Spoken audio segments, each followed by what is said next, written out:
Olá, alunos do primeiro ano. Hoje vamos dar sequência à nossa aula de arte, que fala sobre arte e ritual. Nós vimos a questão da arte rupestre, aqui tem uma imagem, no livro de vocês também apresenta essas imagens. São manifestações artísticas e... Então, aqui nós temos algumas imagens de pinturas rupestres, né?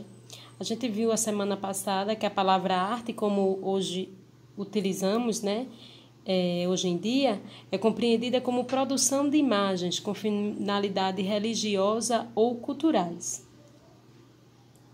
Também percebemos que os primeiros sítios arqueológicos do mundo são cavernas, que tem aí imagens, né, de pássaros, de rinocerontes. E eu pedi para que vocês pesquisassem um pouquinho sobre o período denominado de Paleolítico, né? Paleolítico significa antiga idade da pedra. Então, nesse período, os hominídeos, nômades, eles eram nômades, eles não tinham um local fixo. Então, eles desenvolveram a habilidade de criar ferramentas a partir de todas as pedras. Depois, eles passaram a fazer ferramentas menores, como raspadeiras e formões. Então, durante esse período, os povos viviam em cavernas, coberturas de pedras ou até mesmo no relento. Eles não tinham moradia fixa. E sua alimentação era de plantas silvestres que colhia e que caçava com suas ferramentas. O período paleolítico houve o domínio do fogo, que tinha diversos fins. Então, eles começaram a utilizar o fogo para afastar os animais, iluminar os acampamentos provisórios durante a noite e especialmente para cozinhar. Porque até então eles não cozinhavam. E aí eles começaram a cozinhar, fazendo até com que a quantidade o tempo que eles tivessem de vida fosse até maior, devido ao alimento que eles estavam utilizando cozido. Foi no final desse período que os povos começaram a fazer esculturas pequenas com argila. Então, além de fazer as esculturas, eles pintavam ou entalhavam desenhos em rocha ou nas paredes das cavernas. Então, são os desenhos que conhecemos hoje, né, que nós temos acesso justamente nesse período aí do período paleolítico. Em seguida surgiu o período denominado de Neolítico, que é também chamado de Idade da Pedra Polida, ou Nova Idade da Pedra. O nome também acompanhou o avanço das técnicas de suas ferramentas. Então, eles começaram a polir as pedras, elas ficaram mais afiadas e eficazes. Então, esse período aí é conhecido como Idade da Pedra Polida. Foi durante esse período que houve a criação de arco e flecha, lanças e ferramentas com dentes e ossos de animais. Então, eles começaram a melhorar os seus instrumentos para a caça e para a pesca, né? Outro fator importante, que nesse mesmo período desenvolveram-se cerâmicas, apareceram jangadas, canoas, barcos. Eles também iniciaram o desenvolvimento da agricultura. Importante aí a agricultura, porque eles começaram também a ter uma morada fixa e começaram a cultivar e colher seus próprios alimentos, certo? Começaram a fixar em aldeias, né? Deixaram de ser nômades, domaram animais e aprenderam a fazer tecido, né, para se proteger, né, dos animais, e também fabricaram cestos. Então foi uma evolução. Esse período denominado aí período que também é chamado período da Pedra Lascada. Entretanto, o modo de vida do período neolítico teve um desenvolvimento desigual ao redor do mundo.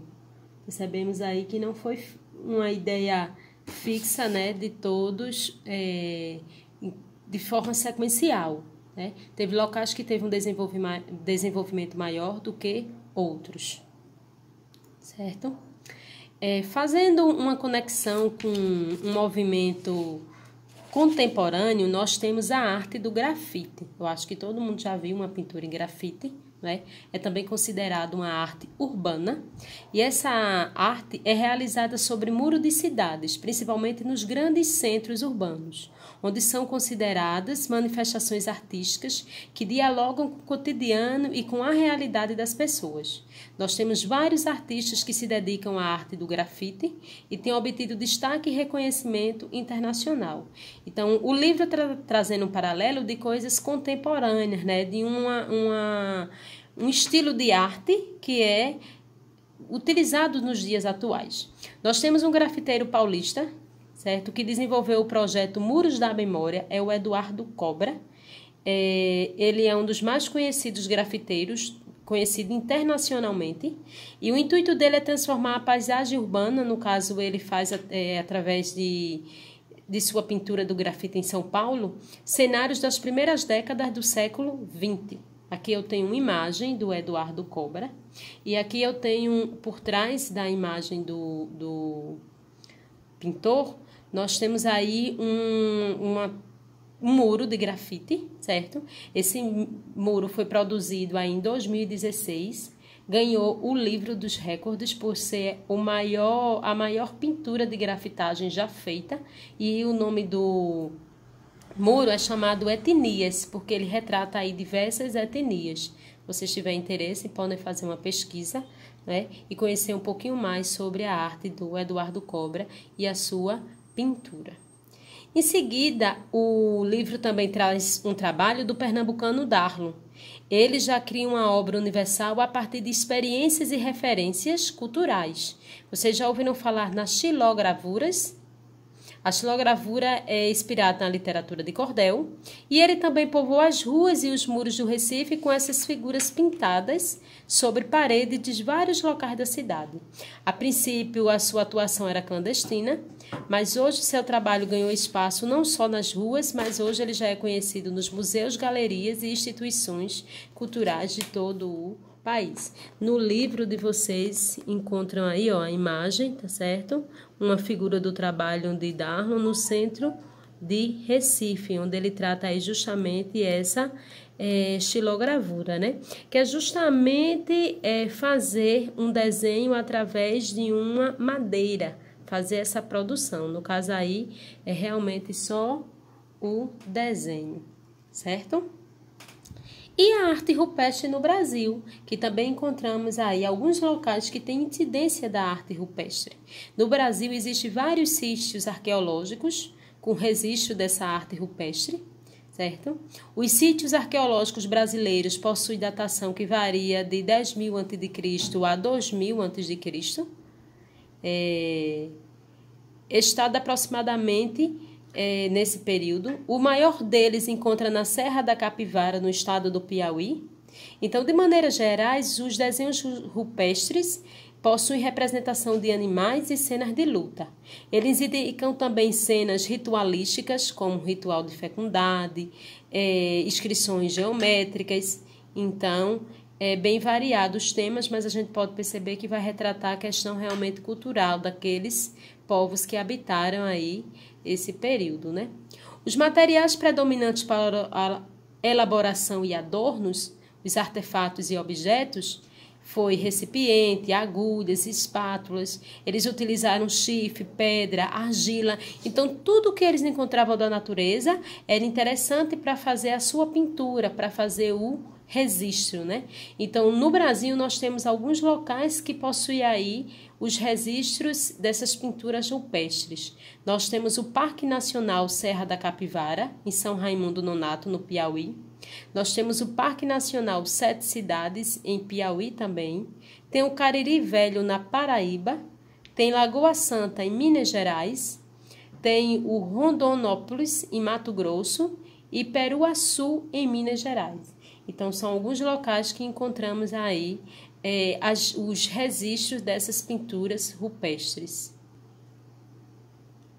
E aqui nós temos mais uma imagem da arte rupestre aqui na Serra da Capivara, no Piauí.